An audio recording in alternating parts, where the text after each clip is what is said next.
নলিনী তখন নারায়ণপুরে নতুন চাকরিরত, অন্তঃসত্ত্বা রানীর কথা ভাবত অবিরত।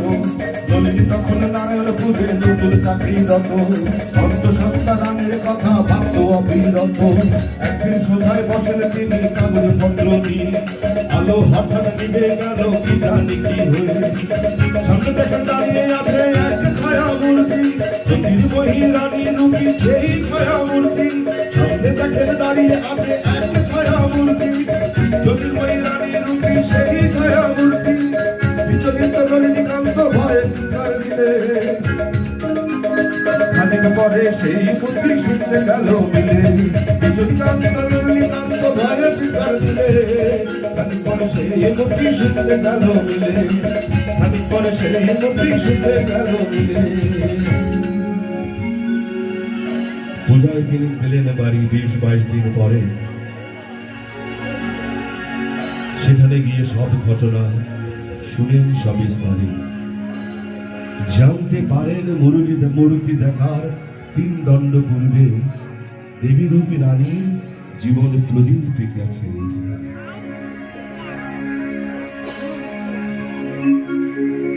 দেবী রূপী রানীর বিদায়ে উচ্চাটন হল মন, বৃহৎ ত্যাগ করবেন তিনি, করিলেন কম।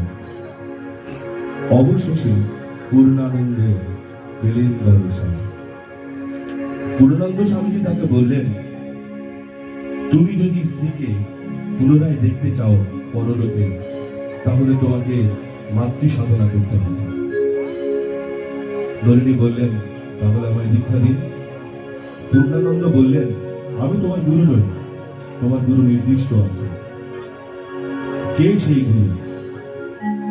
তুমি এগিয়ে যাও, নির্দিষ্ট সময়ে তিনি তোমার কাছে এসে উপস্থিত হবে।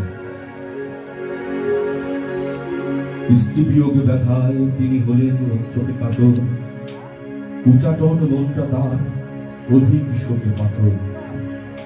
আকুলি বিকুলি করে পরে মেঝেতে চোখ ভেসে গেল তার চোখের জলে। গঙ্গায় ঝাঁপ দিলেন, করিলেন পণ। একদা নিশীথে এক ব্রাহ্মণ দিলেন দর্শন। এই নাও দেখেন বিল্বপত্রে একটি মন্ত্র, একাক্ষরী সেই মন্ত্র, ওই বিল্বপত্র।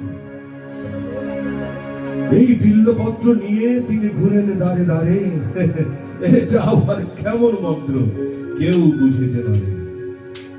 মন্ত্রের ব্যাখ্যা না পেয়ে উচ্চাটন হল মন। গঙ্গায় ঝাঁপ দিলেন তিনি, আবার করিলেন পণ। সেই রাত্রে এক ব্রাহ্মণ দিলেন দর্শন। তারা পিঠে গিয়ে নাও বাবা খেপার সহ।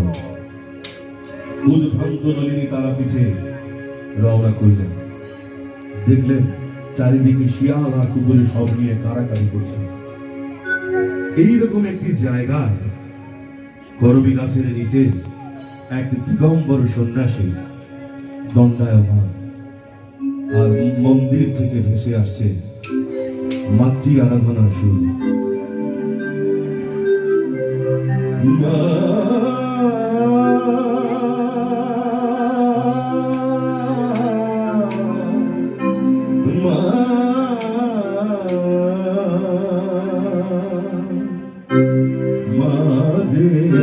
আমার বিশ্বরূপা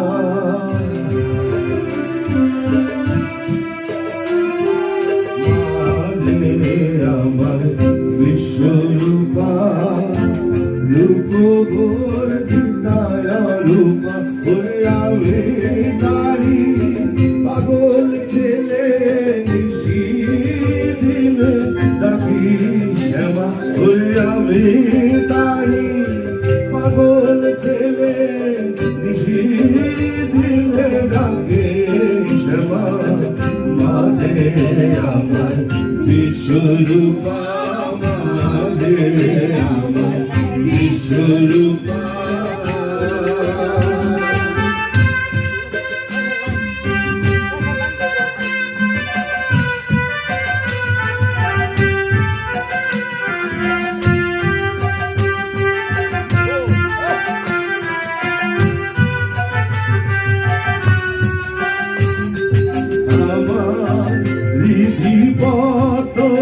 পরে মায়ের রূপ যে উঠলে পরে বলি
পাগল ছেলে নিশিদিন রাখি শ্যামা আমি তারি পাগল ছেলে নিশিদিন রাখি শ্যামা আমার বিশ্বরূপা আমার বিশ্বরূপা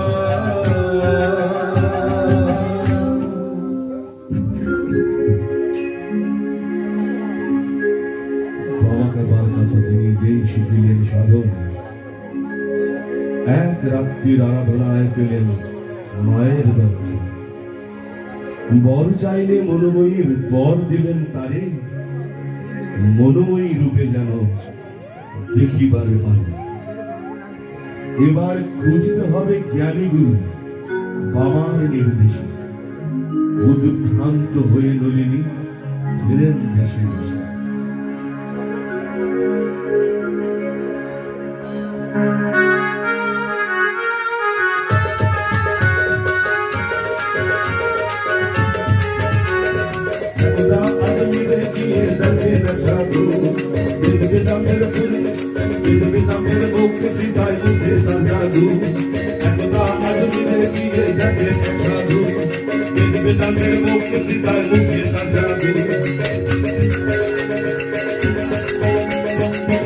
স্বামী সচিদানন্দ জুড়েছে তারে জনশব্দ ভেদ করে চরণে লুটে পড়ে তিনি হলেন গুরু আমার দিয়েছিলেন মন্ত্র একাক্ষরি সেই মন্ত্র আর দিল মাত্র বুকে টেনে নিলেন তারে গুরু সচিদানন্দ রবীন্দ্রের বুকে তাকে পরমানন্দ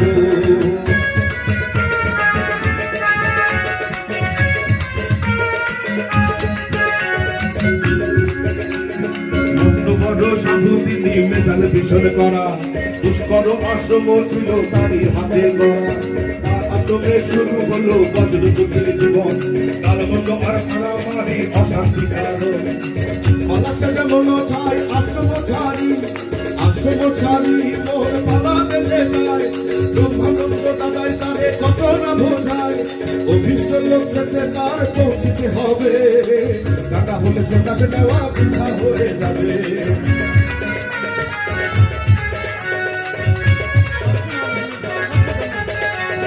অভিষ্ট লোক যেতে তার পৌঁছতে হবে টাকা হলে সেটা সে নেওয়া বৃথা হয়ে যাবে অবশেষে গুরুজি বলিলেন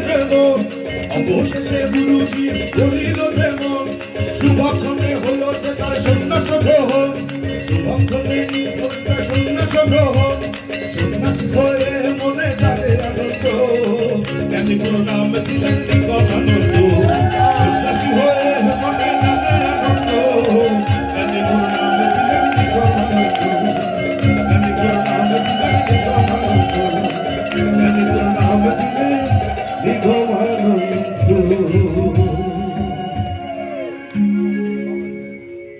তথা হতে অতঃপর বদলিকা আশ্রমে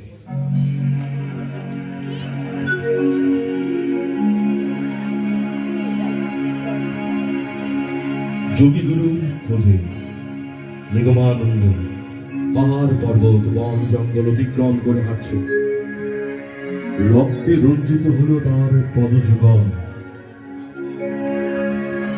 কিছু দূর যাওয়ার পর রাত্রি হলো।